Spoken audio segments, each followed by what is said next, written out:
La ilaha illallah Muhammadun Rasulullah. Allah akan memberikan pahala sholat semalam penuh. Alhamdulillah. Santri. Jadi Ramadan ini Allah ngajarkan kita ini loh, sholat yang sering dilalaikan jamaahnya. Isya subuh sering banyak yang lalai. Nah, maka kita dibiasakan untuk isya, kemudian subuh, kemudian sholat sunnah tarawih atau qiyam Ramadan. Apa santri? Qiyam Ramadan itu apa Pak Ustadz? Sholat malamnya di bulan Ramadan. Namanya sholat tarawih. Sholat tarawih kalau kita istiqomah 1 bulan penuh karena Allah Ta'ala, Allah akan menghapuskan, membebaskan, mengampuni seluruh dosa-dosa kita. Allahumma santri. Tolong ya, sholatnya tetap semangat, tepat waktu, insya Allah. Yang adzan dan iqomah, Bayu mana ngacung Bayu? Mana? Ini Bayu, ini yang pertama kali datang 2010. Dulu masih bayi. Inilah asbab kenapa kita bikin panti asuhan mesti gak tamat. Bayu yang adzan, nanti yang iqomah. Vino mana Vino? Oh, Vino hadir ya, Vino yang iqomah. Alhamdulillah. Vino itu usianya di bawahnya Bayu. Alhamdulillah. Ya, gitu ya. Santri, dirikan sholat. Yang ketiga, tunaikan zakat. Santri. Jadi ketika bulan suci Ramadan itu alangkah mulianya kita tunaikan zakat, kemudian perbanyak sedekah, kemudian perbanyak infak. Alhamdulillah. Santri.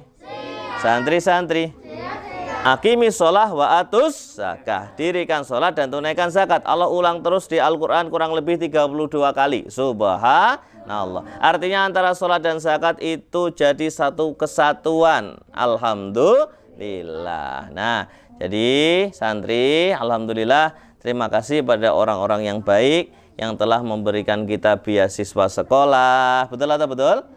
Ustadz mau tanya, yang sekolahnya SD ngacung? SD banyak banget, alhamdulillah. Ya, yang TK nggak ikut ya, yang TK ya.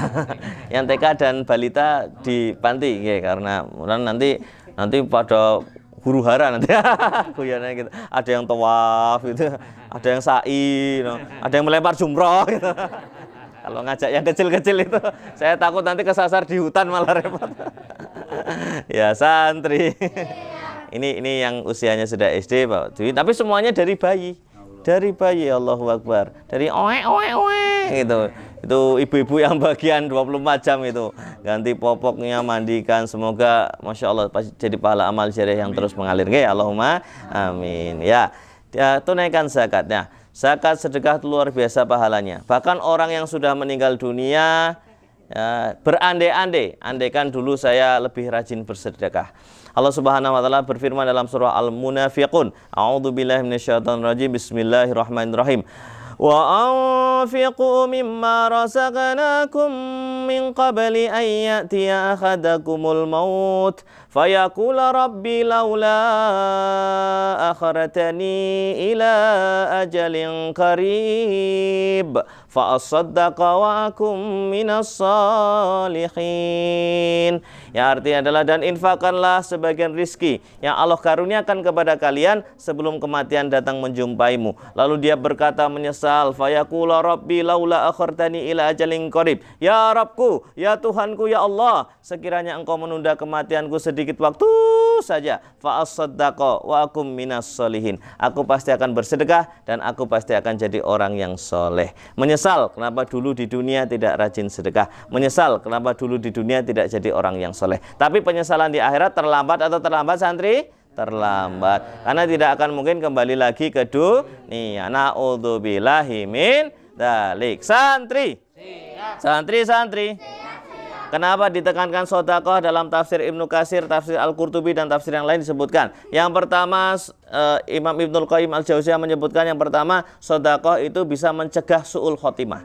Artinya orang yang rajin bersedekah 99% wafatnya insya Allah pasti husnul khotimah. Allahumma amin. Yang kedua, di alam barzah, di alam kubur. Santri, di alam kubur yang nemani siapa? Oh ya, malaikat, bener ya. Malaikat Munkar Nakir itu tanya pertama-tama. Nemani iman dan amal Oleh. Nanti amal solehnya berupa apa? Cahaya. Cahaya yang menerangi kubur kita. Dan cahaya yang paling terang salah satunya adalah cahaya sodakoh. Bahkan jika seseorang bersodakoh atas nama almarhum orang tuanya, ini ilmu yang diberikan guru saya, almarhum Ustadz Sunardi Syahuri, guru saya lagi almarhum Ustadz Profesor Dr. Yunahar Ilyas, kemudian guru saya lagi yang sudah wafat almarhum Ustadz Syekh Ali Jabir rahimahullah, itu saya belajar tahfizul Quran dari beliau. Nah, beliau menyampaikan sedekah atas nama almarhum orang tua. Dalam hadis sahih riwayat Tirmizi disebutkan ada malaikat yang tugasnya memberikan cahaya ke alam barzakh, ke alam kubur kepada almarhum orang tua kita. Ya, maka cahaya apa itu? Cahaya sedekah. Maka ketika orang tua menerima cahaya yang sangat indah di alam barzakh, di alam kubur, orang tua bertanya, wahai malaikat, cahaya apa ini? Kenapa ini sangat indah, sangat luar biasa, sangat baik? Bisa menerangi kuburku, bisa menyelamatkanku atas izin Allah, bisa menghilangkan kesusahanku. Maka malaikat itu menjawab, ini adalah cahaya sedekah yang diberikan oleh anak-anakmu selama mereka masih hidup di dunia. Subhanallah. Santri, santri. Jadi jangan bersedih, la tahzan. Walaupun hatimu pasti akan bersedih, tapi cara berbakti pada orang tua yang sudah wafat, yang pertama kita mendoakan. Allahumma firlahum warhamhum wa'afihi wa'anhum. Allahumma firlaha warhamha wa'afihi wa'anha. Doakan nggih, doa anak yang soleh pahalanya terus mengalir sampai pada orang tua kita yang sudah wafat. Allahumma amin. Yang kedua, bersedekah atas nama almarhum orang tua kita. Nanti kalau kamu sudah kerja, sudah mungkin wirausaha, belajar dengan Pak Dwi Puguh Pranowo, sisihkan sebagian untuk sedekah, niatkan untuk almarhum orang tua kita. Insya Allah jadi penolong beliau di alam barzakh sana. Allahumma amin. Santri, kemudian jangan terlalu bersedih. Saya tahu santri itu kalau melihat ada keluarga yang utuh, ada ayah, ada ibu, dalam hatinya bersedih. Tapi gini santri, Ustadz mau tanya, Nabi kita Nabi Muhammad SAW itu anak yatim atau anak yatim? Anak yatim. Anak yatim piatu, anak yatim piatu. Anak yatim piatu. Beliau yatim ketika masih dalam kandungan, ayahnya wafat. Kemudian ketika usia 6 tahun ibunya wafat.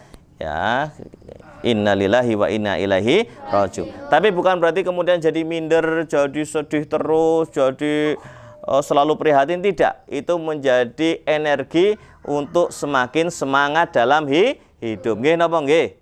Betul atau betul? Maka Ustadz doakan nanti yang SD nanti dapat ranking 1 semua. Allahumma amin. Bacaan Qur'annya bisa hafal Qur'an. Allahumma amin. Berprestasi, pinter dunia akhirat. Allahumma amin. Sukses dunia akhirat. Allahumma amin. Santri, itu nggih. Jadi itu Bapak Dwi Puguh Pranowo. Dan yang terakhir, yang keempat, agar hidup berkah bahagia, ya, muliakan anak-anak yatim. Ya, muliakan anak-anak yatim. Ya, Allah Subhanahu wa taala berfirman dalam surah Muhammad ayat ke-7, ya ayyuhalladzina amanu in tansurullaha yansurkum wa yusabbit aqdamakum. Wahai orang-orang yang beriman, jika engkau menolong agama Allah, Allah pasti menolongmu dan meneguhkan kedudukanmu. Jadi rumusnya agar kita ditolong Allah. Santri, pengen ditolong Allah, pengen atau pengen? Mau atau mau? Syaratnya menolong agama Allah. Dengan cara apa? Memakmurkan masjid. Orang yang memakmurkan masjid, insya Allah hidupnya dimakmurkan Allah. Allahumma amin. Kemudian memuliakan anak-anak yatim. Orang yang memuliakan anak yatim, insya Allah hidupnya mulia dunia akhirat. Allahumma amin. Kemudian membahagiakan warga du'afa, fakir, miskin. Insya Allah Allah akan bahagiakan dunia akhirat. Allahumma amin. Jadi Pak Paiman cerita ada selain anak 31 yang mukim di panti, ada 280 Pak.